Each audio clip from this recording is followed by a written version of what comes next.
মধ্যবঙ্গ নিউজের যে কোনো খবরের দ্রুত আপডেট পেতে ইউটিউবে সাবস্ক্রাইব করুন ইমার্জেন্সি টিভি লাইভ এবং সাবস্ক্রাইবের পর অবশ্যই বেল বাটনে একটি ক্লিক করুন। ঠিক এক সপ্তাহ আগে জলের তোড়ে ভেঙে যায় ফারাক্কা ব্যারাজের 23 নম্বর লক গেটটি। যদিও এর আগেও বর্ষায় এই লক গেট ভেঙে যাওয়ার ঘটনা ঘটে, যার ফলে ক্ষতির সম্ভাবনাও থাকে একাধিক। ফের এই লক গেটটি ভেঙে যাওয়ায় অতিরিক্ত জল ঢুকতে শুরু করে বাংলাদেশের দিকে, যার জেরে নদীতে জলস্তর নেমে যাওয়ার সম্ভাবনাও যেমন দেখা যায়, তেমনি জল পরিষেবা বিঘ্নিত হয় কলকাতা বন্দরেও। তবে ওই দিনই ফারাক্কা ব্যারাজ প্রজেক্ট ইঞ্জিনিয়ার এবং আধিকারিক ঘটনাস্থল পরিদর্শন করেন এবং দ্রুত শুরু হয় মেরামতির কাজ। ইঞ্জিনিয়ারদের তৎপরতার সপ্তাহ ঘুরতেই শেষ হলো গুরুত্বপূর্ণ লক গেট মেরামতির কাজ। শনিবার ঘটনাস্থল পরিদর্শনে গিয়ে লক গেট মেরামতির কাজ খুঁটিয়ে দেখলেন ফারাক্কা ব্যারাজের জেনারেল ম্যানেজার শৈবাল ঘোষ। দ্রুত লক গেট মেরামতির কাজ শেষ হয়েছে বলেই জানালেন তিনি।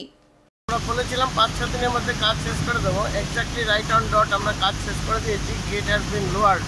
সবাই দেখতে পাচ্ছে যে গেট বন্ধ হয়ে জল যেটা বাংলাদেশে চলে যাচ্ছিল।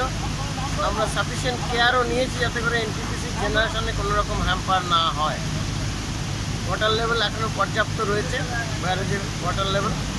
আশা করা যায় এই সামার সিজনে এনটিপিসি জেনারেশনে কোনো রকম প্রবলেম হবে না। মধ্যবঙ্গের ভোটের সব খবর সবার আগে আপডেট পেতে আজই আপনার স্মার্টফোনে গুগল প্লে স্টোর থেকে ইনস্টল করুন ইমার্জেন্সি টিভি অ্যাপটি আর দেখতে থাকুন ইমার্জেন্সি টিভি, মানুষের কথা সরাসরি মানুষের মুখ থেকে।